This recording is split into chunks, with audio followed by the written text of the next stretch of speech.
انسان ہمیشہ سے اس تجسس میں رہا ہے کہ کس طرح وہ موت کے وقت کا تعین کر سکے اور اس طرح موت سے بچ بھی سکے۔ حتیٰ کہ سائنس کی حیران کن ترقی کے باوجود آج بھی سائنسدان کسی کے موت کے وقت کا تعین نہیں کر سکتے ہیں، لیکن قرآن و حدیث کے مطالعے سے اور سیرت نبی سے ہمیں کچھ ایسی نشانیوں کا ذکر ضرور ملتا ہے کہ جو موت کا وقت قریب آ جانے کے متعلق بتاتی ہیں۔ قرآن پاک کی سورۃ الکہف میں موت کی پہلی نشانی سکرات کے متعلق اللہ رب العزت ارشاد فرماتے ہیں، موت کے سکرات کا وقت یعنی موت کی سختی ہونے کا وقت آ گیا، یہی وہ چیز تھی جس سے تم بہت بچتے تھے۔ خواتین و حضرات، احادیث کی روشنی میں اور مفسرین قرآن کی رائے کو سامنے رکھ کر ہم یہ کہہ سکتے ہیں کہ مومنین اور کفار کے سکرات کا عالم بہت مختلف ہوتا ہے، لیکن انسانی جسم سے روح نکلنے کا عمل درجہ بدرجہ مکمل ہوتا ہے، اسی لیے ہر انسان کو اس میں سختی ضرور محسوس ہوتی ہے۔ کیا کافر اور کیا مومن، سبھی موت کے وقت سکرات کی سختی کو محسوس کرتے ہیں، اور سب سے بڑھ کر اللہ کی محبوب ترین ہستی محمد صلی اللہ علیہ وآلہ وسلم بھی اپنے وصال سے 5 دن قبل مرض الموت کی وجہ سے جسم میں حرارت سے بے چین رہے۔ حرارت اتنی زیادہ بڑھی کہ آپ صلی اللہ علیہ وآلہ وسلم پر غشی بھی طاری ہو گئی،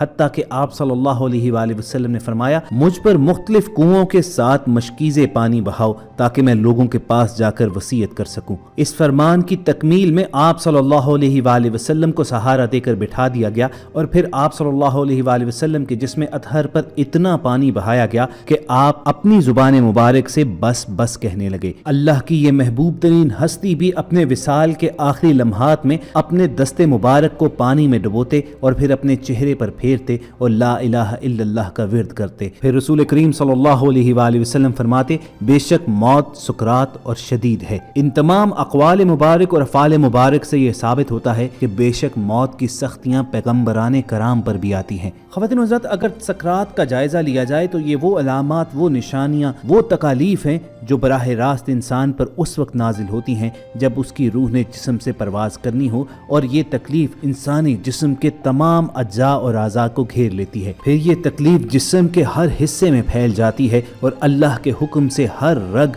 پٹھے، جوڑ اور بدن کے ہر حصے سے روح پہ کھینچی جاتی ہے، حتیٰ کہ سر کے بالوں کی جڑوں سے لے کر پاؤں کی انگلیوں کے ناخنوں تک سے روح نکال لی جاتی ہے۔ اسی بارے میں سورۃ الانعام کے آیت نمبر 61 میں اللہ رب العزت نے ارشاد فرمایا، ہمارے فرشتے اس کی جان لے لیتے ہیں اور ذرا برابر بھی کوتاہی نہیں کرتے۔ جسم سے روح نکلنے کی تکلیف کے متعلق بزرگ فرماتے ہیں کہ موت تلوار کی مار، آرے کے چیرنے اور کینچی کی کاٹ سے زیادہ سخت ہے، کیونکہ بدن کو تلوار سے کاٹا جائے تو صرف اس لیے تکلیف ہوتی ہے کہ بدن کا روح سے تعلق ہے، تو جب صرف روح ہی کو صدمہ پہنچے تو کس قدر تکلیف ہوگی۔ مرنے والے کے اعضاء کمزور پڑ جاتے ہیں، اس میں مدد مانگنے کی طاقت تک باقی نہیں رہتی۔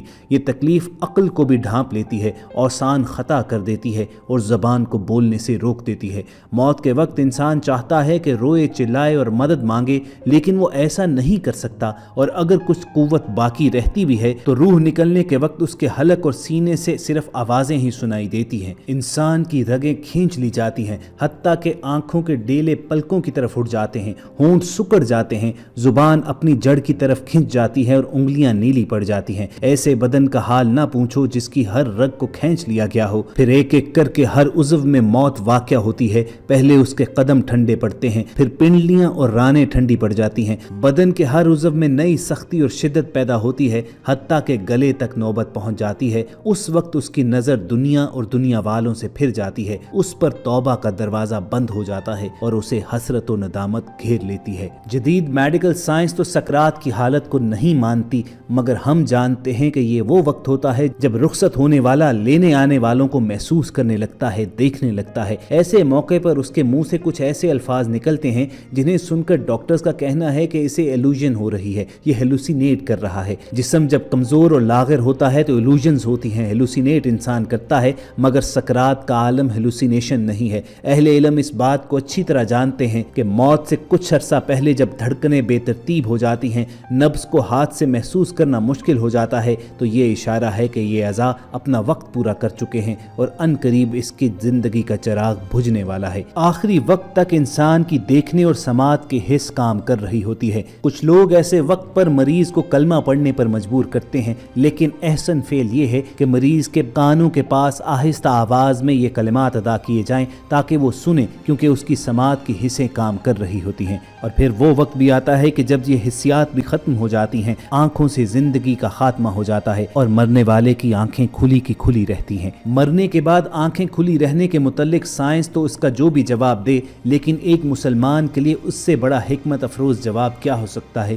جو آقائے دو جہاں حضرت محمد صلی اللہ علیہ وآلہ وسلم نے دیا تھا۔ صحیح مسلم کی روایت ہے کہ جب حضرت ابو سلمہ رضی اللہ تعالیٰ عنہ کا انتقال ہونے لگا تو رسول اللہ صلی اللہ علیہ وآلہ وسلم ان کی عیادت کے لیے تشریف لائے۔ وہ جان کنی کے عالم میں تھے۔ پردے کی دوسری جانب کچھ خواتین رو رہی تھیں۔ آپ صلی اللہ علیہ وآلہ وسلم نے فرمایا، میت کی جان نکل رہی ہوتی ہے تو اس کی نگاہیں پرواز کرنے والی روح کا پیچھا کرتی ہیں۔ تم دیکھتے نہیں کہ آدمی مر جاتا ہے تو اس کی آنکھیں کھلی رہ جاتی ہیں۔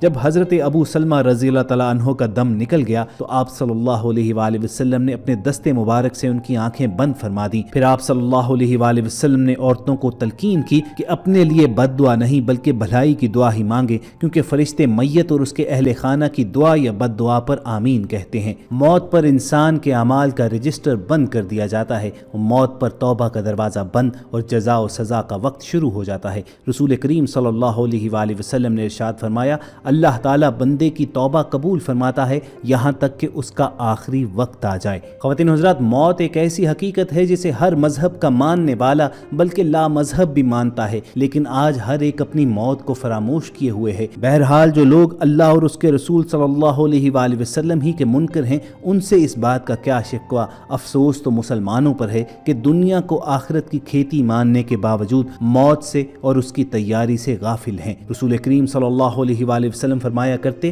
لذتوں کو توڑنے والی چیز کو بکثرت یاد کرو۔ جب آپ سے پوچھا جاتا کہ لذتوں کو توڑنے والی چیز کیا ہے تو آپ فرماتے موت۔ لیکن یہاں پر یہ بھی یاد رہے کہ یہ دنیا دارالعمل ہے، اسی دار فنا میں رہ کر دارالبقا کی تیاری کرنا ہی انسان کا مشن ہے۔ موت کی تمنا کرنا ہمت اور جمع مردی کے خلاف ہے، اور رسول کریم صلی اللہ علیہ وآلہ وسلم نے بھی اسے ممنوع قرار دیا ہے۔ حضرت انس رضی اللہ تعالیٰ عنہ بیان کرتے ہیں کہ رسول اللہ صلی اللہ علیہ وآلہ وسلم نے فرمایا، تم میں سے کوئی شخص مصیبت آنے کی وجہ سے موت کی تمنا نہ کرے، اور اگر تمنا ہی کرنی ہے تو یوں عرض کرے، اے اللہ جب تک میرے لیے زندگی بہتر ہے تو زندہ رکھ، اور جب میرے لیے موت میں بہتری ہو تو مجھے موت دے دے۔ تم میں سے کوئی موت کی تمنا نہ کرے، کیونکہ اگر نیک ہے تو امید ہے کہ اس کی نیکیوں میں اضافہ ہوگا، اور اگر بدکار ہے تو شاید نیکی کی طرف لوٹ آئے۔ اللہ رب العزت کے حضور یہی دعا رہنی چاہیے کہ جب تک ہماری سانسیں چل رہی ہیں، ہماری زندگیاں رسول کریم صلی اللہ علیہ وآلہ وسلم کی حیات مبارکہ کی تقلید میں گزریں، اور جب ہمارا اس جہاں سے رخصت ہونے کا وقت آئے